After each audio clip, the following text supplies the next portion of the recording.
प्रेम से बोलिए जय गुरुदेव। जय गुरुदेव। जय गुरुदेव। मुक्ति दिवस अमर रहे, मुक्ति दिवस अमर रहे। परम पूज्य स्वामी जी महाराज, इनके चरणों में कोटान कोटि प्रणाम।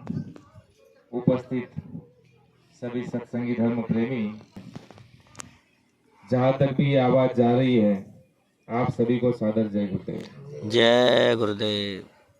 सबसे पहले तो इस गांव के सभी सज्जन महानुभाव, माता, भाई बहनें और बच्चे बच्चियों को आग्रह पूर्वक एक अपील और प्रार्थना है नीचे रख दो, नीचे। कि आप लोग जल्दी से अपने घर से निकल करके आइए और आप सत्संग पंडाल में अपना स्थान ग्रहण करें। यह संदेश मथुरा निवासी परम संत बाबा जय गुरुदेव जी महाराज के अनुयायी द्वारा उनके विचार आप तक पहुंचाने का एक नियोजन हमारे चैनी साहब ने किया है।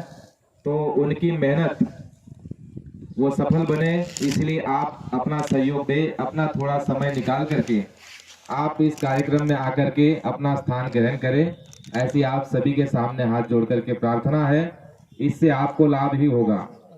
इसी उम्मीद के साथ स्वामी जी महाराज के नाम का जो जगाया है मालिक के नाम को, उसको हम उच्चारण सभी मिलकर के करेंगे। जय गुरुदेव। जय गुरुदेव। जय गुरुदेव। जय गुरुदेव। सभी महापुरुषों ने कहा कि मनुष्यों को एक जरिया महात्माओं ने रखा है, जिससे कि उनको भौतिकता का ज्ञान कराया जाए और आध्यात्मिकता का, यानी संसार क्या है, मनुष्य शरीर क्या है, तुम्हारा उद्देश्य क्या है और तुम्हारा वास्तविक रूप क्या है, तुम्हारा सच्चा पिता कौन है, तुम कहाँ से आए हो। ऐसे तमाम बेचिता प्रश्न मनुष्यों को अपने जीवन में कभी ना कभी तो पड़ते हैं। तो ऐसे सभी प्रश्नों को जानने के लिए जो ना आपको किसी विद्यालय में, किसी पाठशाला में, किसी कॉलेज में, संसार के किसी भी क्षेत्र में आपको वो बात नहीं मालूम पड़ेगी, ना कोई बता सकता है, ना कोई जानता है। वह बात महात्माओं ने जो है एक जरिया रखा सत्संग का, उसमें महापुरुष हमको आपको जागरूक करते हैं और हमको अपने आप की पहचान कराते हैं। इसलिए देखिए धर्म प्रेमियों, सदियों से आरंभ से ही सत्संग की बड़ी महिमा रही है। महात्माओं का, जैसे डॉक्टर आपका इलाज करेगा तो डॉक्टर का अपना एक स्थान होता है, हॉस्पिटल का, दवाखाने का, तो उसी स्थान पर जाकर के वो आपका इलाज करेगा पूरी तरह से, क्योंकि वहाँ सारे साधन मौजूद है। इसी तरह महात्मा आपको दया देना चाहते हैं, आपका लाभ, कल्याण और कीर्ति और यश, सांसारिक जीवन भी आपका सुखमय बीते और पारलौकिक जीवन, जो इन तीन अवस्था को पूर्ण करने के बाद, जिसको कहते हैं नन्हे बालक की अवस्था, जवानी की अवस्था और बुढ़ापे की अवस्था, ये 3 दिन पूरे होने के बाद जो चौथा पड़ाव आपको जो जाना है आगे, तो अगले रास्ते को भी वो साफ सुथरा बना करके आ करके रखते हैं। तो ये सारी बात जिसको महात्माओं ने कहा है कि लोक परलोक दोनों बनाते हैं महात्मा, और उसका जरिया, उसका रास्ता, उसका स्थान, उसका केंद्र महात्माओं ने रखा कि वो है सत्संग। इसलिए देखिए, हम आप रामायण को मानते हैं, वेदों को मानते हैं, तो इन सभी धर्म शास्त्रों में कूट कूट करके और पुरजोर तरीके से सत्संग की महिमा की गई है। लेकिन हमारा ये दुर्भाग्य है कि हम सत्संग को वास्तविक रूप में पहचान नहीं पाते कि सत्संग किसे कहते हैं। कम समय में हम समझने का प्रयास करते हैं।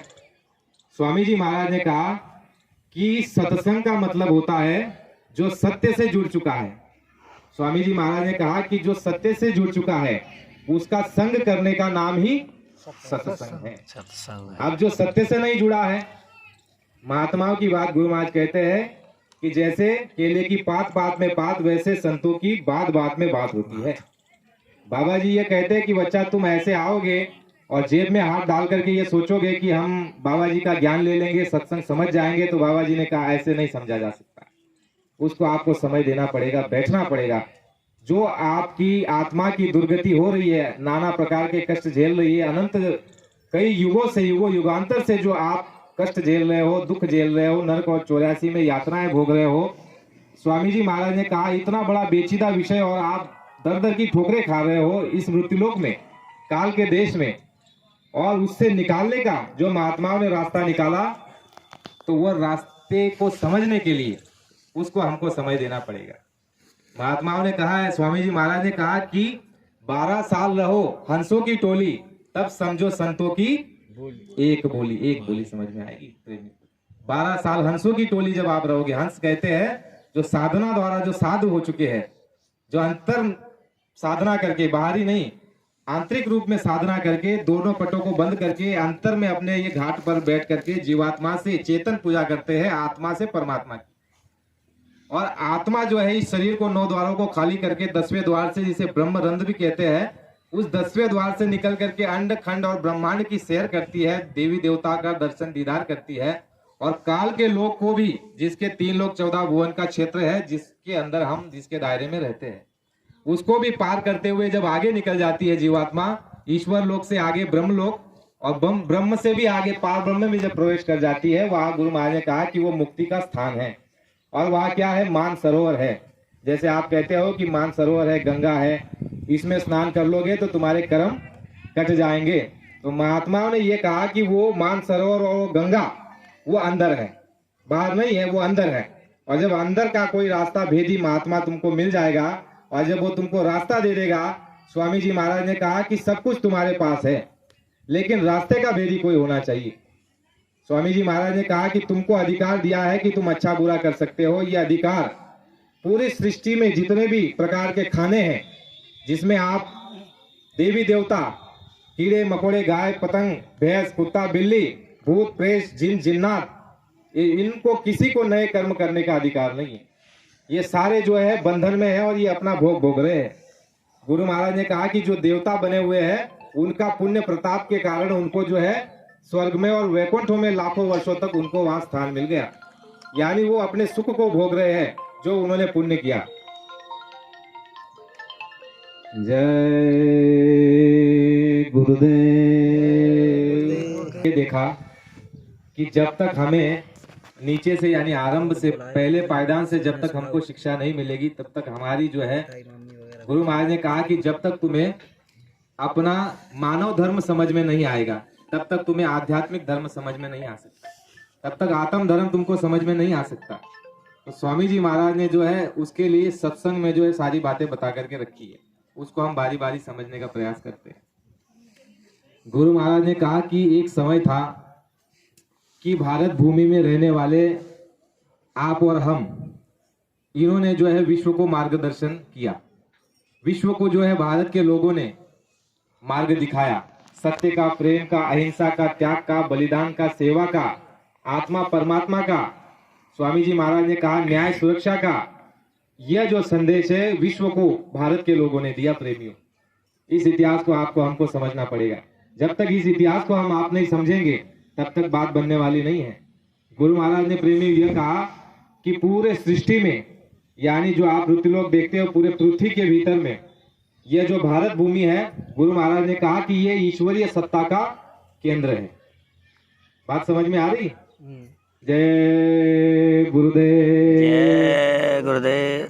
गुरु महाराज ने कहा कि भारत को छोड़ करके जितने भी विदेशी भूमि है, ये सब भोग भूमि है, और केवल भारत भूमि जो है ये कर्म प्रधान भूमि है।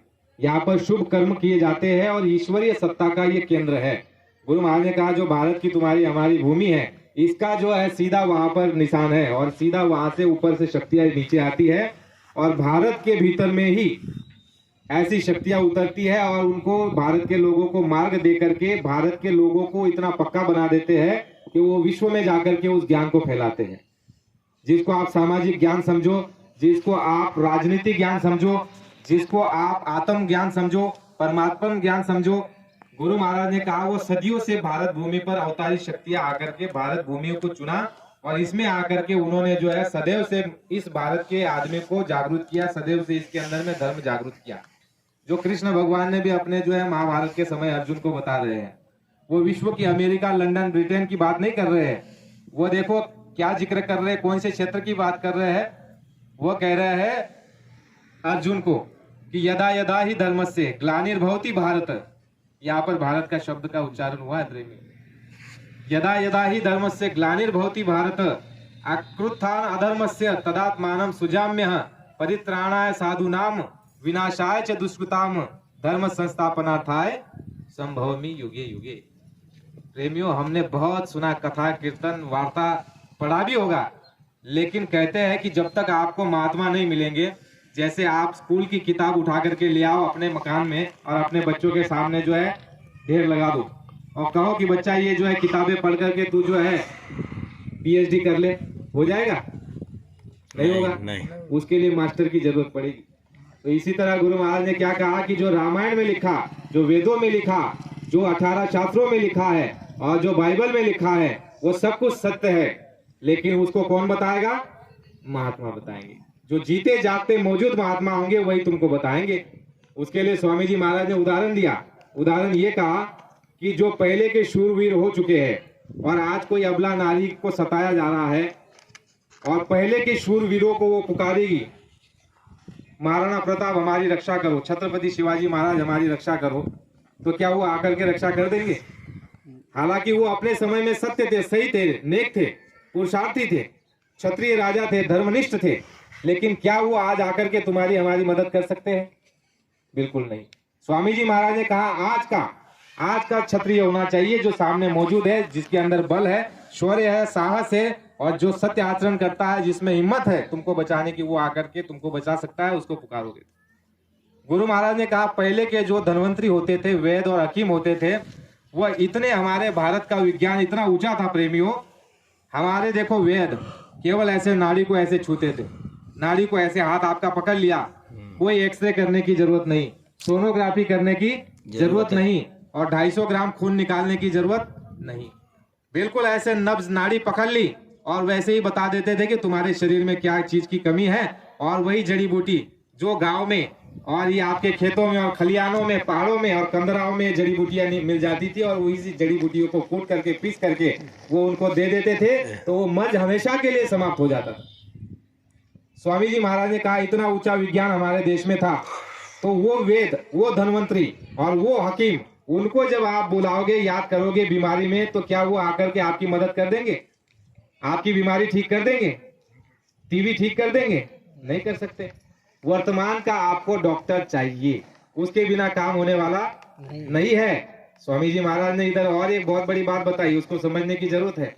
गुरु महाराज ने कहा कि भगवान राम, भगवान कृष्ण, मोहम्मद साहब, ईसा मसीह और आपके शिव जी और आपके कबीर साहब, नानक साहब, पलटू, मीरा, रैदास, गोस्वामी जी, ये सब सही थे, अपनी जगह पर पूरे थे और पक्के थे और पहुंचे हुए थे, उनमें किसी बात की कोई कमी नहीं थी, लेकिन वो तुम्हारी आकर के आज के समय में मदद नहीं करते। प्रेमियों, कितनी बड़ी बात है, तुम्हारी हमारी हित की है। लेकिन जब महात्मा ऐसी बात को बोलते हैं, सत्य बात को रखते हैं, तो लोगों को महात्माओं से घृणा होने लग जाती है कि ऐसी बात बोल दी। तो महात्मा कहते हैं, महात्माओं के लिए कहा गया है कि संसार में तुम्हारा अगर कोई सच्चा हितैषी है तो वह सच्चे संत महात्मा है। यहाँ तक ये बता दिया कि ऋषि मुनि सबकी ये रीति, स्वार्थ लागत करते प्रीति। संसार में तुम्हारे साथ जितने भी जुड़े हुए सब स्वार्थ के संगी है, इसमें कोई तुम्हारा सच्चा साथी नहीं है। लेकिन महात्माओं ने कहा कि केवल सच्चे साथी होते हैं संत सदगुरु, जो निस्वार्थ भाव से परोपकार तुम पर करते हैं, जिनका कोई अपना निजी स्वार्थ है नहीं। स्वामी जी महाराज ने सत्संग में ये बताया बच्चा कि संतों ने और मैंने अपना काम कर लिया, अपना कार्य कर लिया, रही न चिंता कोई। जय प्रयास करें और समय आप बताते चलिएगा कि कितना आप ग्रहण कर सकते हो, कितना आप ले सकते हो। जय गुरुदेव। तो भारत भूमि, गुरु महाराज ने कहा कि भारत में जितने भी जन्मे हैं, मनुष्य शरीर में आए हुए हैं, ये सबसे बड़े सौभाग्यशाली जीव है। चाहे भले तुम आज मांस खा रहे हो, चोरी कर रहे हो, डकैती कर रहे हो, धोखा दे रहे हो, वो तुम अपनी जगह हो, लेकिन गुरु महाराज ने देखो बहुत विशेष बात कही कि जिसने भारत में जन्म लिया है वो पुण्यात्मा है। क्योंकि भारत में तुमको इसलिए जन्म मिला है कि तुम्हारे कुछ अच्छे पुण्य हैं। अगर केवल भोग के पुण्य होते, भोग होता, पुण्य नहीं होता, पुण्य कम होते, तो स्वामी जी महाराज ने कहा कि विदेशों में तुमको जन्म दे दिया जाता, लेकिन तुम, हम सभी सौभाग्यशाली है। तो स्वामी जी महाराज ने जो है हमारी पुरातन विद्या, सनातन विद्या और हमारी संस्कृति पर हमारा आपका विचार जो है वह उस तरफ चला जाए, ये हमको आपको सत्संग में साधारण सी बातें शुरू शुरू में बताई। तो उसके लिए स्वामी जी महाराज ने सत्संग में बताया, प्रेमियों उसको बड़े गौर से आप सुनिए। गुरु महाराज ने कहा, सत्संग में बार बार गुरु महाराज ये कहते रहे कि तुम्हारे पास जो है सारे के सारे अधिकार मौजूद हैं, जो आज तक इतिहासों में ऐसे साधारण और सीधी सादी भाषा में किसी ने नहीं बताया, इतना सादा और सीधी भाषा में गुरु महाराज ने बताया। जब सत्संग गुरु महाराज देते तो स्वामी जी महाराज आम बात, जो साधारण सी बात आम जनता के समझ में आ जाए वो भी कहते, और ऊंची बात वो भी कहते, उसका स्थान अलग रहता। गुरु महाराज ये कहते हैं कि बच्चा तुमको जो है ये मनुष्य शरीर मिल गया है, ये बड़ा अनमोल है, ये बेशकीमती है, ये सबको नहीं मिलता है, जिसके पुण्यों का उदय होता है उसी को ये मनुष्य शरीर मिलता है, और बच्चा ये दोबारा तुमको मिलने वाला नहीं है। स्पष्ट रूप में गुरु महाराज ने कहा कि बच्चा ये मनुष्य शरीर तुमको दोबारा मिलने वाला नहीं है। अब की बार तुमको ये मनुष्य शरीर मिल गया, तो अगर अब की बार मिल गया है, पुण्य के प्रताप से मिल गया है, तो स्वामी जी महाराज ने साथ में ये भी जोड़ करके बता दिया कि अगर तुमको अब की बार ये मनुष्य शरीर मिल गया है तो इसका उद्देश्य क्या है। हर बात का, हर व्यक्ति का आने का जाने का कोई उद्देश्य होता है। जैसे हमारा उद्देश्य था कि भाई यहाँ आकर के कार्यक्रम करेंगे, कुछ दो बात गुरु महाराज की सुनाएंगे, एक उद्देश्य। आप लोगों का ये उद्देश्य कि चलो भाई कुछ दो बात सुन लेंगे, मुलाकात हो जाएगी। तो हर बात का एक अपना उद्देश्य होता है, एक लक्ष्य होता है। तो स्वामी जी महाराज ने कहा कि तुम्हारे मनुष्य शरीर का केवल एक ही उद्देश्य है। वह उद्देश्य कौन सा है?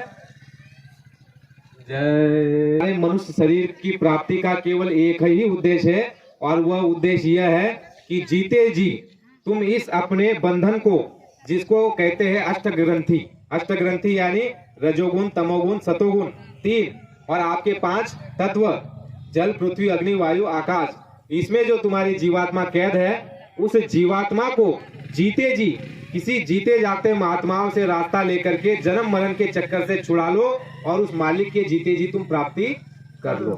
एक लक्ष्य गुरु महाराज ने बताया, अनेक लक्ष्य नहीं है, लेकिन एक लक्ष्य के साथ एक उपलक्ष्य होता है, उपलक्ष्य होता है।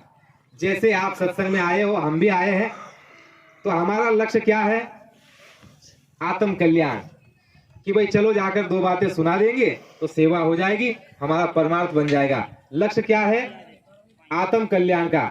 लेकिन देखो, सत्संग के लिए जब आवाज लगाई जाती है तो क्या कहा जाता है कि इस उपलक्ष्य में सत्संग रखा गया है ना। तो उपलक्ष्य एक अलग होता है और लक्ष्य एक अलग होता है। तो स्वामी जी महाराज ने यही कहा कि तुम्हारा जो लक्ष्य है वो लक्ष्य है आत्मा की सदगति करा लेना, जीते जी नरक और 84 के इन बंधनों को काट देना, किसी पहुंचे हुए महात्माओं की सहायता और मदद लेकर के। ये हो गया लक्ष्य।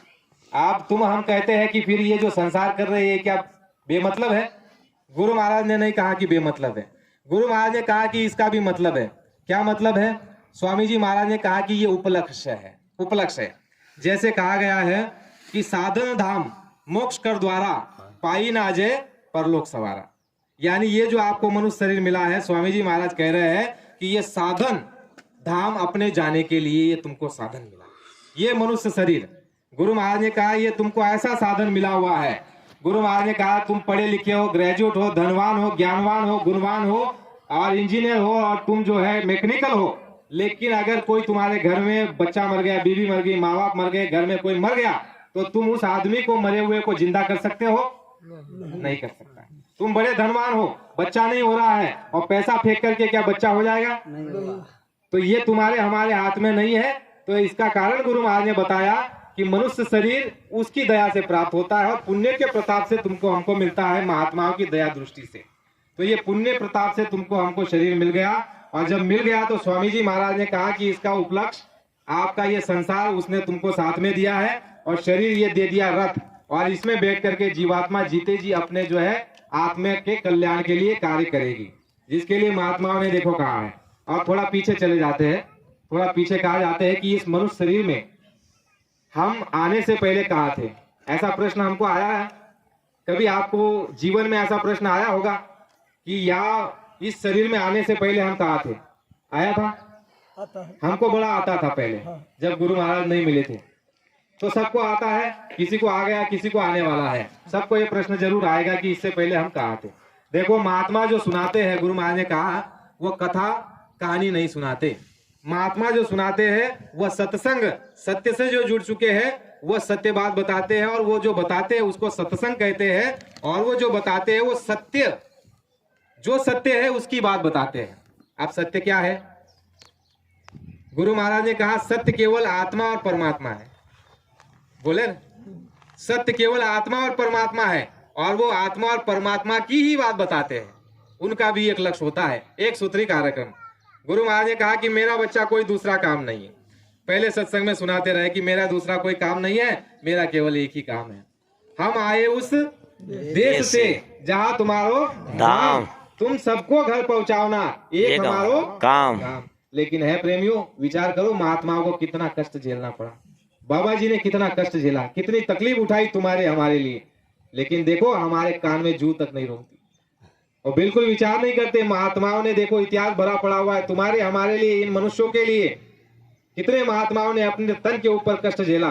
संत तबरेज की खाल निकाल ली गई, कबीर साहब को जो है हाथी से कुचलाने का प्रयास किया गया, और आपके अमरदास जी को जो है तवे पर बिठा दिया गया, और ऐसे तमाम प्रकार के महात्माओं को, मोहम्मद साहब को तकलीफ दी गई।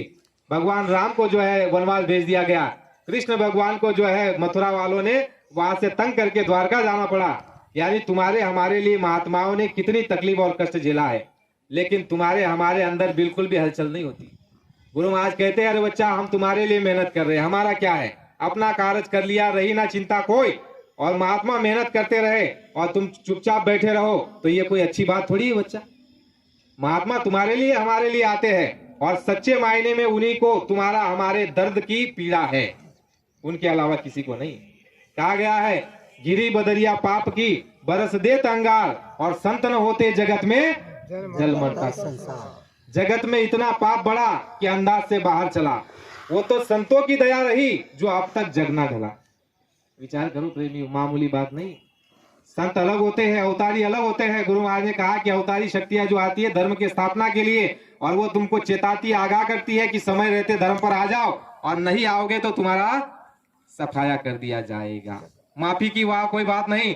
गुरु महाराज ने कहा अवतारी शक्तियां जो आती है वो अच्छे के लिए दयाल है और बुरे के लिए काल है। लेकिन विचार करो प्रेमियों, गुरु महाराज ने कहा संत एक शक्ति ऐसी होती है जो सब पर दया करती है, सब पर। उसके लिए उदाहरण दिया गया है, वृक्ष कबो ना फल वके, नदी संचे ना नीर, और परमारथ के कारण संतों ने धरा शरीर, साधु ने धरा शरीर। विचार करो प्रेमी, परमारथ के कारण, पर उपकारण के कारण संतों ने तुम्हारे हमारे लिए शरीर धारण किया है, दूसरे किसी काम के लिए नहीं। उनका तो काम हो चुका है, गुरु की दया कृपा से उन्होंने अपना काम कर लिया। 1948 में ही स्वामी जी महाराज दादा गुरु के जाने से पहले साधना पूर्ण कर ली, और गुरु महाराज जो है उस मालिक को प्राप्त कर लिया।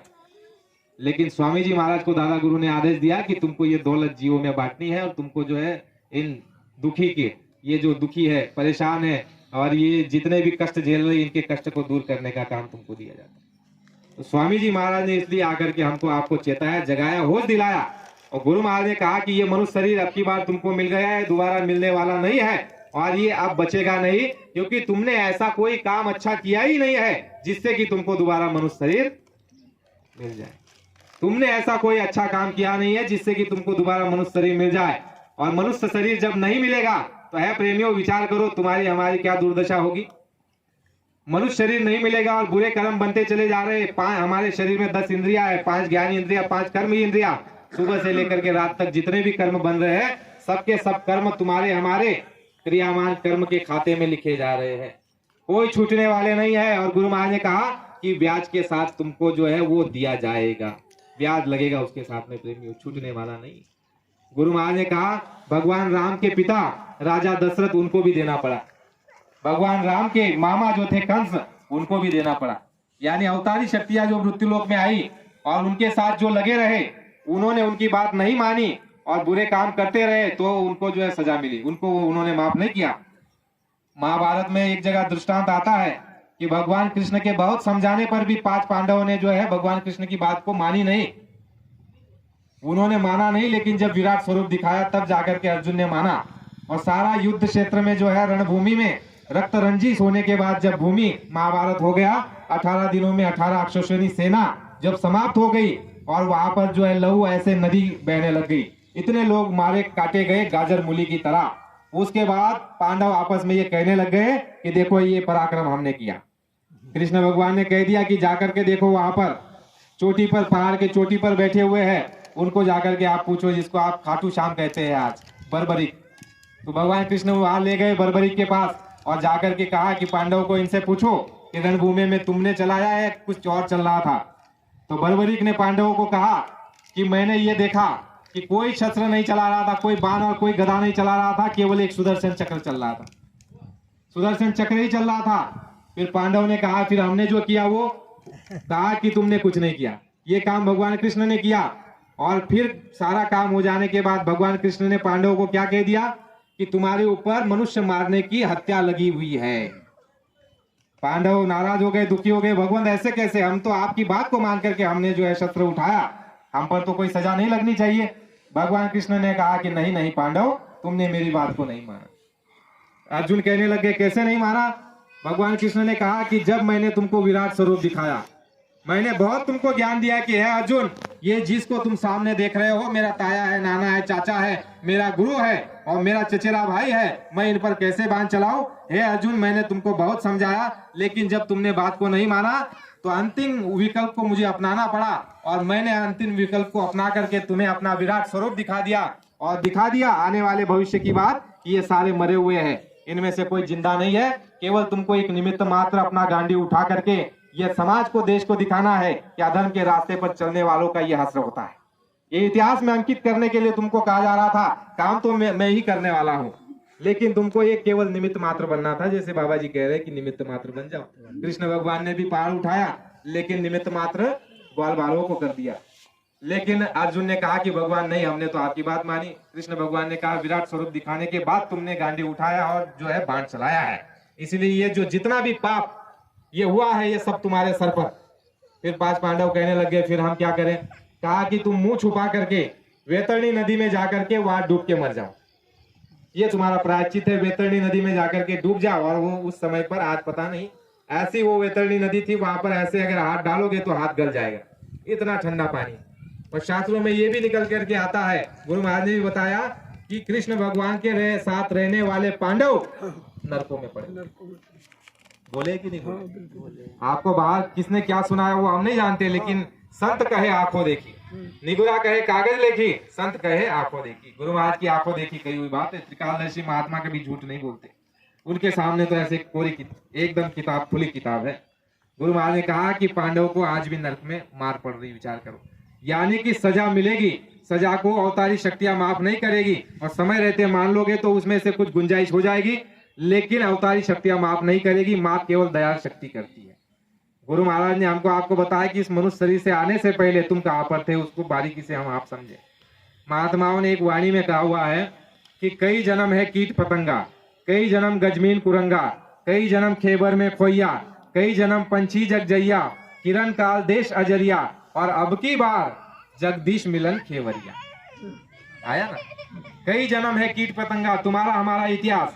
बाबा जी ने जो सत्संग सुनाया, बाबा जी ने ये कहा कि महात्मा कथा कीर्तन वार्ता नहीं बताते, वह जो है आत्म कथा बताते। क्या बताते हैं? आत्म कथा, आत्म व्यथा, तुम्हारी आप बीती, तुम्हारे ऊपर क्या बीती है, तुम्हारे ऊपर क्या बीतने वाली है। अगर बात को नहीं माना, वो तुम्हारी बात करते हैं, तुम्हारी निजी बात।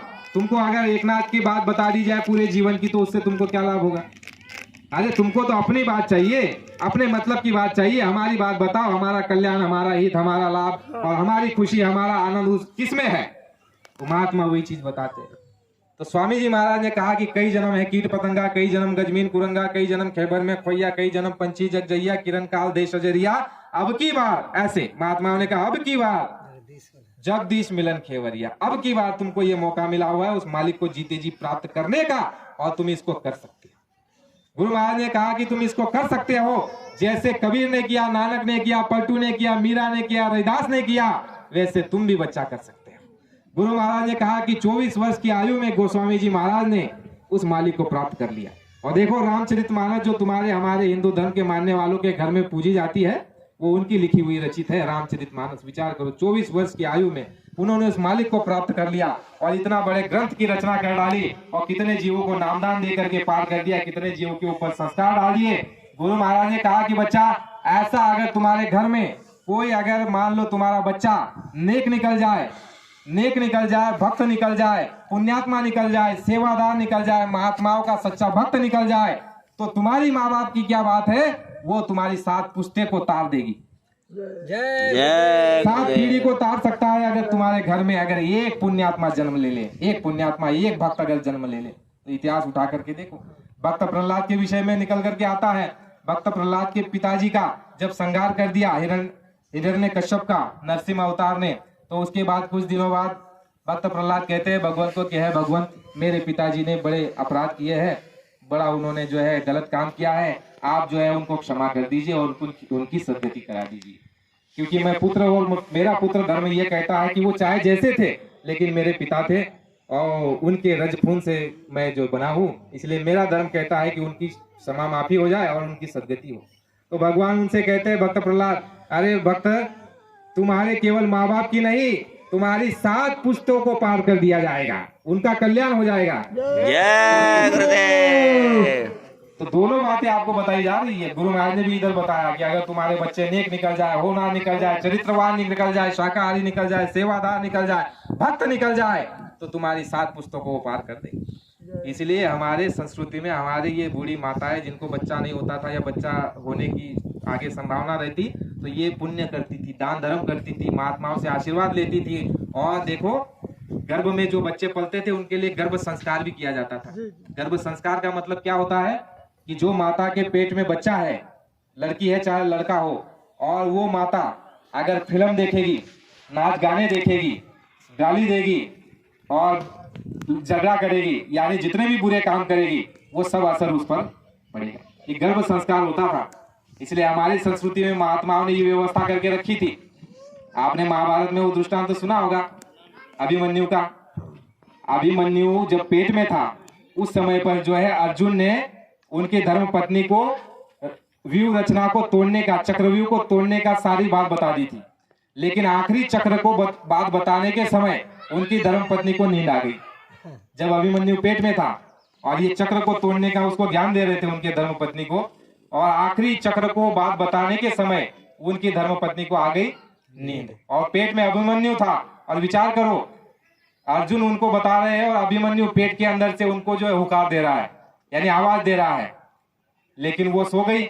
अब वो सो गई क्योंकि माँ की जो है नाभि से बच्चे का सारा जुड़ा हुआ है, उसके विचारों से, उसकी नाभि से, उसके शरीर से। देखो, अगर माँ कुछ गलत खा लेती है ना तो उसको भी तकलीफ होने लग जाती है। इसलिए डॉक्टर आपको कहते हैं, पहले दाई हुआ करती थी, वैद्य हुआ करते थे, बड़े परहेज बताया करते थे, अगर माँ कुछ खा ले उल्टा सीधा तो बच्चे को तकलीफ। और देखो, हमारे उधर भी ऐसा बताते हैं कि ग्रहण में अगर कोई आप सब्जी काट लो तो आपके पेट में जो बच्चा है उसका कोई ना कोई अंग जो है खराब निकलेगा, कोई ना कोई अंग, यानी ये सारी चीजें आपस में जुड़ी रहती है। तो अर्जुन ने जब उनको बताया चक्र तोड़ने का, तो वो माता जो है उनकी जो है अभिमन्यु की माता सो गई। आखिरी चक्र जो है वो सुन नहीं पाया, बच्चा अंदर पेट में जो मौजूद था अभिमन्यु सुन नहीं पाया। और जब देखो महाभारत के समय में जब अर्जुन को, वो चक्र तोड़ना केवल अर्जुन ही जानता था, पूरा चक्र तोड़ना अर्जुन ही जानता था और भगवान कृष्ण जानते थे, लेकिन भगवान कृष्ण ने जो है युद्ध में कूदने का जो है निर्णय नहीं लिया था। तो स्वामी जी महाराज यानी महात्माओं ने भी कहा, और ये शास्त्रों में भी प्रमाण आता है, गुरु महाराज ने भी इस बात को कहा है कि जब अर्जुन को ले जाया गया दूर और उसके बाद जो है व्यूह रचना की गई, और व्यूह रचना में अभिमन्यु चले गए, और अभिमन्यु जब चले गए अंदर, सभी चक्रों को तोड़ दिया, लेकिन आखिरी चक्र का उनको ज्ञान नहीं था। तो वहां पर क्या हुआ, फंस गए। तो क्या हुआ, मारे गए। तो देखो, ये होता था गर्भ संस्कार। तो ये गर्भ संस्कार के द्वारा जो है हमारे आपके समाज के अंदर में, परिवार के अंदर में हमारे बूढ़े बुजुर्ग महात्मा ये बता दिया करते थे कि तुम इस अवस्था में हो तो तुमको इस तरह से रहना है। जय गुरुदेव। था उस समय पर देखो, ये बहनें को ये बताया जाता था कि बहनें, और बहनें भी ज्ञानी होती थी, बहनों को बताया जाता था कि तुम रामायण पढ़ो, गीता पढ़ो, सत्संग में जाओ, यज्ञ करो, होम करो, पुण्य करो, अच्छे विचार रखो, अच्छी बात करो, अच्छे माहौल में रहो। लेकिन आज देखो वो सारा खत्म हो गया। देखो, अच्छे संस्कार जब माँ बाप के रहते थे, घर में आपसी व्यवहार, सद्भावना थी, मर्यादाएं थी, हमारी बहनें घूंघट में रहती थी और हमारे भाई मर्यादा में रहते थे। बड़े भाई के सामने एकाएक जाकर के आवाज जोर से बोलते नहीं थे, वो मर्यादा में रहते थे। भले बड़े लोग बात कर रहे हैं और बड़े लोग अगर कोई बात छोड़ रहे बोलने के लिए, छोटा जान रहा है कि ये बात छूट रही, फिर भी वो बीच में नहीं बोल सकता था। ये सारी मर्यादा महात्माओं ने बना करके रखी थी, क्योंकि गुरु महाराज ने कहा कि तुमने मर्यादाओं को तोड़ दिया, इसलिए सारे संकट तुम्हारे ऊपर आ पड़े। तुम मर्यादाओं में रहोगे, संयम से रहोगे, नीति से रहोगे, तुम अगर महात्माओं के आदेशों में रहोगे, तो गुरु महाराज ने कहा कि ये संसार का जो क्षणिक सुख है इसको भी तुम भोग लोगे, संसार का क्षणिक सुख भी भोग लोगे, और वो अथाह आनंद उसको भी तुम भोग लोगे। किसमें रह करके? मर्यादा में रह करके, संतों महात्माओं के आदेशों में, उनके लक्ष्मण रेखा जो दायरा बना है उसमें रह करके, ये दोनों तरह का सुख महात्मा आपको हमको देने के लिए तैयार। तो गुरु महाराज ने कहा कि ऐसे बच्चे की मांग हुआ करती थी कि महात्मा हमको ऐसा बच्चा आशीर्वाद से दे दे या फिर शुभ संस्कार से दे दे। उसके लिए आपको दो ही उदाहरण देता हूँ प्रेमी। संस्कार बहुत बड़ी चीज है, और संस्कार कहीं और बाजार में नहीं मिलते, वो महात्माओं की शिक्षा से मिलते हैं, कहीं और दूसरी जगह नहीं मिल सकते संस्कार। और आज संस्कार की जो है बड़ी कमी है भारी मात्रा में हमारे आपके घर और परिवार में, और समाज और देश और दुनिया में संस्कार की बड़ी भारी मात्रा में कमी है। ये हुए आपने जो सुना है छत्रपति शिवाजी महाराज, नाम सुना है, इतना बड़ा काम किया। तो प्रेमियों ऐसे नहीं, उनको रामायण पढ़ाई जाती थी, गीता पढ़ाई जाती थी, और उनके माँ बाप जो थे धार्मिक थे, तो उनको बचपन से ही ऐसे विचार आते थे। ये हो गया शिवाजी महाराज का संस्कार। एक और अन्य संस्कार आप सुनिए। एक संस्कार कौन सा है कि आपने सुना होगा कि राधा स्वामी मठ में शिवदयाल जी महाराज हुए। शिवदयाल जी महाराज के पिता, इनके जो गुरु थे वो हाथरस के गोस्वामी जी महाराज थे, और इनको जो है पुत्र नहीं हो रहा था। शिवदयाल जी महाराज के माता पिता को पुत्र की प्राप्ति नहीं हो रही थी, तो उन्होंने इच्छा की कि भाई जाकर गुरु महाराज से प्रार्थना की जाए कि स्वामी जी महाराज पुत्र हो जाए। तो देवी जी की बड़ी इच्छा रहती थी कि भाई जाकर के गुरु महाराज से आप कहो कि स्वामी जी महाराज आशीर्वाद और दया कर दे कि बच्चा हो जाए। लेकिन वो कहते थे पिताजी शिवदयाल जी महाराज के, अरे बच्चा मांग करके क्या करोगी। लेकिन वो मानती नहीं थी, तो चले गए गुरु महाराज के पास और उनको जाकर के हाथ जोड़ दिया हाथरस के गोस्वामी जी महाराज को कि स्वामी जी महाराज देवी जी का कहना है कि बच्चा हो जाए तो अच्छा रहता। तो वो ये कह रहे हैं कि गुरु महाराज बच्चा तो मिले, इसकी इच्छा भी पूरी हो, लेकिन ऐसा जीव आना चाहिए जो अपना भी कल्याण करे, हमारा भी कल्याण हो और समाज का भी कल्याण हो। विचार करो, मांगना इसको कहते हैं। फिर हाथरस के गोस्वामी जी महाराज ने उसी समय बता दिया कि बच्चा ठीक है, तुम्हारे घर में एक शक्ति का अवतार होगा, तुम्हारे घर में उसको तुम पुत्र रूप में मत मानना, उसको गुरु रूप में मानना। और उनको कुछ दिनों बाद पुत्र हुआ, और वही पुत्र उनका नाम शिवदयाल जी महाराज पड़ा। आगरा के पन्नी गली में उनका जन्म हुआ, और उन्हीं को शिवदयाल जी महाराज कहा गया। और बचपन से ही वो पूर्ण शक्ति थी, और जिनके लिए जो है महात्माओं ने बताया है कि उनका भी उन्होंने रास्ता दिखाया कि वहां जाकर के नामदान ले लो। तो कहने का मतलब ये है, ये होता है शुभ संस्कार।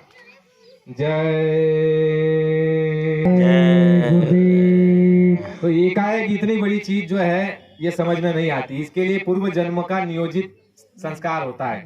जैसे भक्त प्रहलाद की बात होती है, तो भक्त प्रहलाद को जब भगवान मिल गए, प्रसन्न हो गए, तो बड़े बड़े ऋषि नाराज होने लग गए कि हम तो कई दिनों से साधना कर रहे हैं लेकिन हमको भगवान नहीं मिले, और इनको दर्शन दे दिया। तो भगवान ने उनको बताया कि ये 7 जन्मों से मेरे पीछे पड़ा हुआ है, तब जाकर के आज इसका काम हुआ है। तो प्रेमियों, संस्कार महात्माओं से मिलता है, और महात्माओं की मेहनत कभी विफल नहीं होती। महात्मा की मेहनत का जो है फल मिलता है। गुरु महाराज ने कहा कि जल्दी का काम काल का है, और धीरज का काम रहमान का और दयाल का है।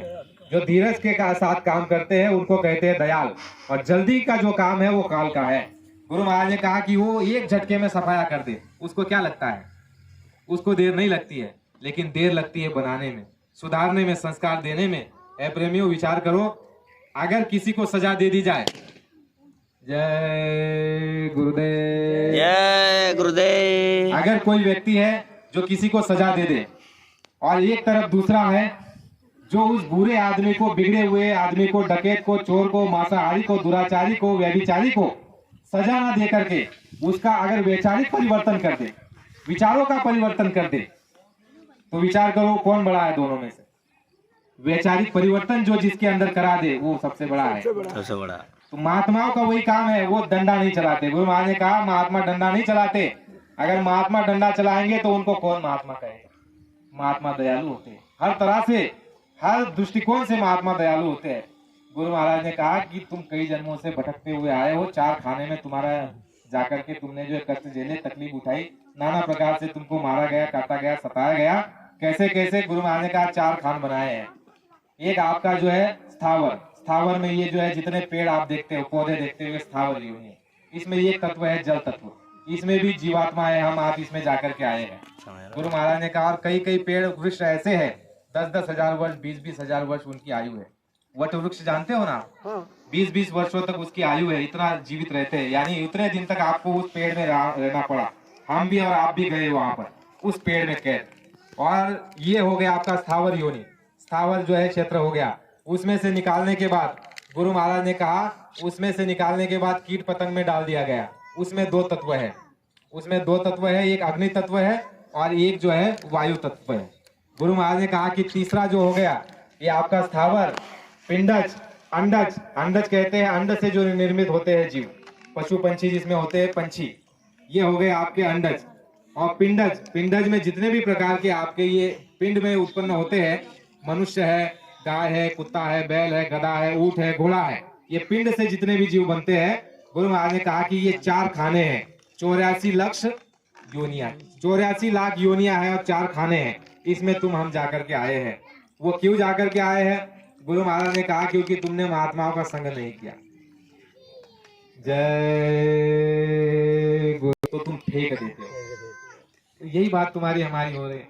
गुरु महाराज ने कहा बच्चा मैं दोनों तरफ की झोली भर करके लाया हूँ तुम्हारा लोक और परलोक दोनों बनाने के लिए। जय गुरुदेव। तो कुछ जो थोड़ा बहुत समझ गए वो बस लोक को ही संग्रह करने में लग गए, है ना हमारे जय गुरुदेव।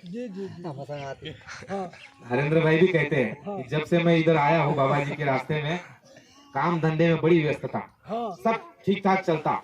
तो हमने उनको कहा कि ये बरकत होती है महात्माओं की, और महात्माओं की जब बरकत हो जाती है उस समय बड़ा संतुलन बना करके रखना पड़ता है। अगर संतुलन बिगाड़ दोगे और वहां चले जाओगे तो वहां थोड़े दिन में वो जो बरकत है वो भी चली जाएगी, यहाँ से भी गए और वहां से भी गए। स्वामी जी महाराज ने ये घटना बताई, उससे आप हम समझने का प्रयास करेंगे। जय। कहा कि एक दफा जो है दादा गुरु के पास एक प्रेमी आया, हटे हाल में था, गरीब था। दादा गुरु को कहने लग गया कि स्वामी जी महाराज ऐसी दया कीजिए। वो क्या करता था, वो सट्टा लगाता था, सट्टा, नंबर लगाने वाला मामला। तो दादा गुरु को कह रहा है कि स्वामी जी महाराज ऐसी दया कर दीजिए कि हमारा नंबर लग जाए, सट्टे में जो है हमारा आंकड़ा आ जाए। दादा गुरु ने कहा कि बच्चा सट्टा खेलना, जुआ खेलना ये ठीक बात नहीं। इसमें जो पैसा आता है वो दिल दुखा करके आता है और उससे जो है कभी तुमको सुख शांति नहीं मिल सकती। लेकिन बड़ा उसने आग्रह किया और फरियाद की। तो दादा गुरु ने उनसे कहा प्रेमी से कि ठीक है बच्चा, एक बार लगाना, इस नंबर पे लगाना, तुम्हारा लग जाएगा, लेकिन दोबारा अपने जीवन में कभी मत लगाना। उसने कहा ठीक है गुरु महाराज। आप देखिए वही प्रेमी चला गया। तो आप विचार करो, स्वामी जी महाराज ये सत्संग में बता रहे हैं कि दादा गुरु ने मुझे काफी दिनों बाद बताया कि बच्चा वो जो एक भला आदमी आया था वो कई दिनों से आया नहीं, जरा उस गांव में जाकर के देखो तो सही उसकी क्या हालत में है। तो स्वामी जी महाराज उस समय मौजूद थे जब वो आया था मांगने के लिए आशीर्वाद। गुरु महाराज चले गए गांव में और पूछा कि भाई साहब यहाँ इस नाम का कोई व्यक्ति है? लोगों ने कहा है कोई साहूकार है। तो बाबा जी ने कहा ठीक है उनसे मिला दीजिए। तो बाबा जी जब उनके मकान में गए और हाथ जोड़ दिया, प्रणाम किया, और स्वामी जी महाराज ने उनको पूछा कि भाई साहब आपने मुझे पहचाना? तो वो सत्संगी कहता है कि कुछ याद आ रहा है लेकिन पक्का नहीं समझ पा रहा हूँ आपको कहाँ देखा था। अब गुरु महाराज कह रहे हैं कि भाई साहब आप गुरु महाराज के पास जब आए थे आशीर्वाद मांगने के लिए तो मैं पास में ही खड़ा था, मुझे गुरु महाराज ने भेजा हुआ है आपका हालचाल पूछने के लिए कि भाई किस हालत में है। तो उसने जो है सब ठीक ठाक था, साहूकार बन गया, यानी घर द्वार सब ठीक ठाक हो गया, जमीन जुमला ले लिया। तो स्वामी जी महाराज ने फिर वहां से आकर के बताया गुरु महाराज को, दादा गुरु को, कि स्वामी जी महाराज वो तो बड़े ठाठ में है। तो दादा गुरु ने कहा कि देखो ये होता है, दया कर दी लेकिन उस दया को उसने संभाल नहीं पाया और उसी में लग गया। स्वामी जी महाराज ने सत्संग में क्या कहा कि बच्चा महात्माओं को बड़ी दुविधा में रहते हैं। कौन सी दुविधा में? महात्मा ये सोचते हैं कि तुम जो इच्छा लेकर के आए हो उसको पूरी करेंगे, लेकिन उससे पहले धीरे धीरे तुमको सत्संग भी सुना दे, आत्म कल्याण भी तुम्हारा करा दे और तुमको पारलौकिक तुम्हारा रास्ता भी साफ करा दे, इसलिए थोड़ी देर करते हैं उस इच्छा की पूर्ति में।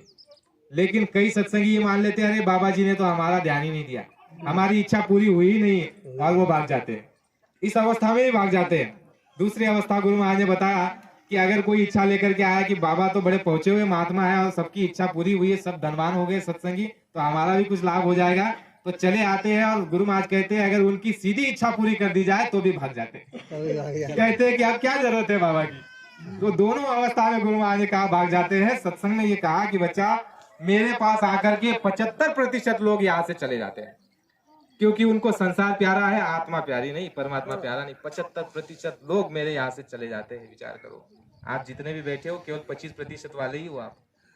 75% गुरु महाराज ने कहा भाग जाते हैं। ये दुविधा महात्माओं के साथ रहती है।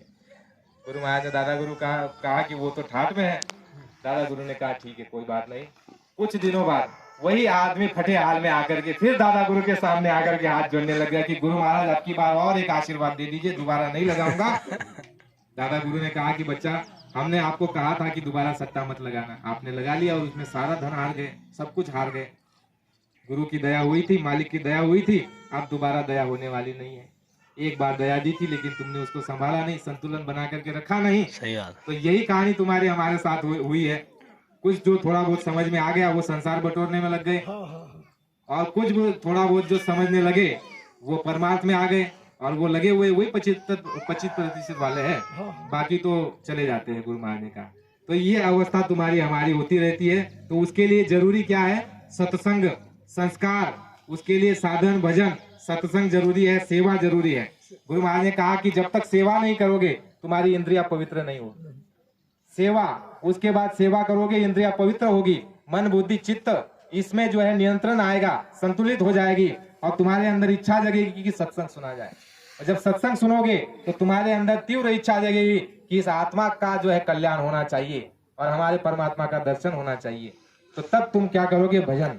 तो पहले सेवा, उसके बाद सत्संग, उसके बाद भजन। और जब भजन होगा तो गुरु महाराज ने सभी महात्माओं ने क्या कहा कि सभी, जैसे हम कहते हैं सभी रोगों की एक दवाई, शाकाहारी हो जाओ भाई, बिन हरि भजन जाई ना कलेशा।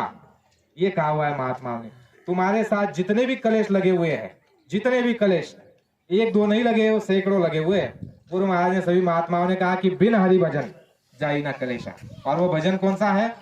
गुरु महाराज ने कहा जिसके लिए कबीरदास जी कहते हैं कि आनंद की तान प्यारी साधो, अंध की तान प्यारी रे, बैरा सुन सुन मस्त हुए है, तन की सूद विसारी रे। वो भजन की बात महात्माओं ने की है, जो आवाज उस मालिक के मंडलों से आ रही है, जो तुम्हारे जीवात्मा के कान तक आ रही है, उस आवाज को सुनने का नाम बाबा जी ने कहा कि भजन। तो है धर्म प्रेमियों, स्वामी जी महाराज ने जो हमको मार्ग दिया, शिक्षा दी, दीक्षा दी, उपदेश दिया, और बैठाल करके जो हमको आपको जो है पढ़ाया, सिखाया, उसमें सारी बातें गुरु महाराज की रही। गुरु महाराज ने बाल से लेकर के हाथी तक सारी की सारी बातें बता करके रखी है। गुरु महाराज ने ये कहा कि परिवार में कैसे रहना, समाज में कैसे रहना, परिवार की बात गुरु महाराज ने कही है, उसको भी हम समझ ले। गुरु महाराज ने यह कहा कि बच्चा बहुत आसान और सीधी सरल सी बात बताई है कि दिन में जो भी काम करते हो उसको क्या करो? मेहनत और ईमानदारी के साथ करो।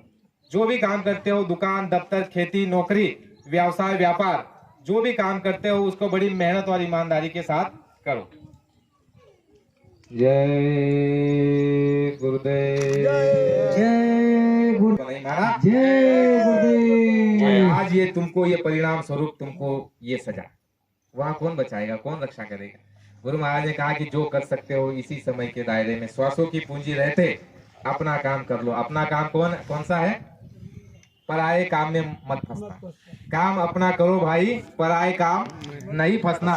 धाम अपने चलो भाई, पराये देश नहीं रहना।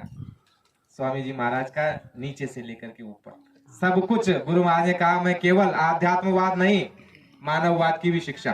तुम्हारे परिवार में जो व्यवस्था गड़बड़ा गई है उसको भी मैं तुमको बता रहा हूँ।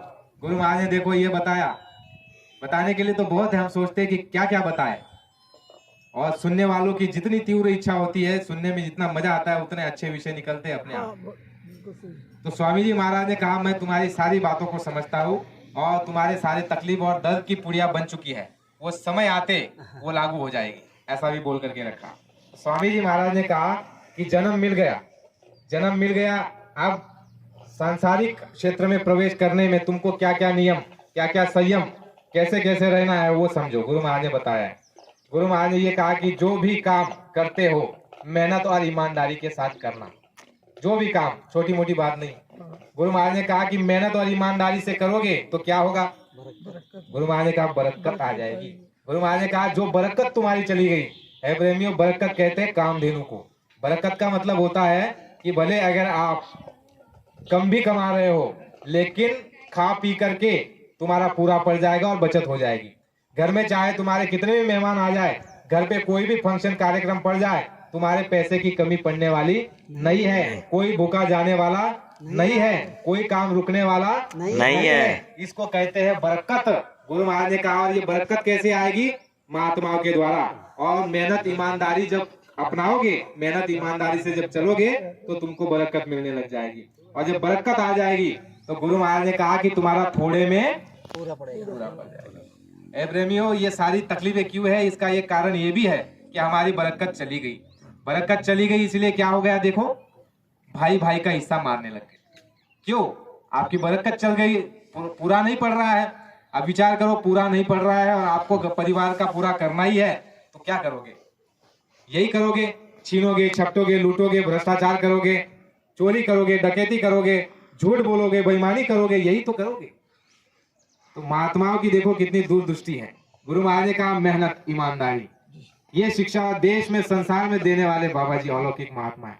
गुरु महाराज ने कहा कि राज करने वाले, शासन में बैठे हुए लोग अगर ये जनता को कहने लग जाए कि मेहनत ईमानदारी से रहिए, गुरु महाराज ने कहा कि देश खुशहाल हो जाएगा। लेकिन ये नहीं कहेंगे, ये कहेंगे कि ये थोड़ा सा ले लो और बस हमारा गुणगान करो। स्वामी जी महाराज ने इस बात को कहा है कि मेहनत ईमानदारी की शिक्षा सबको देनी चाहिए थी।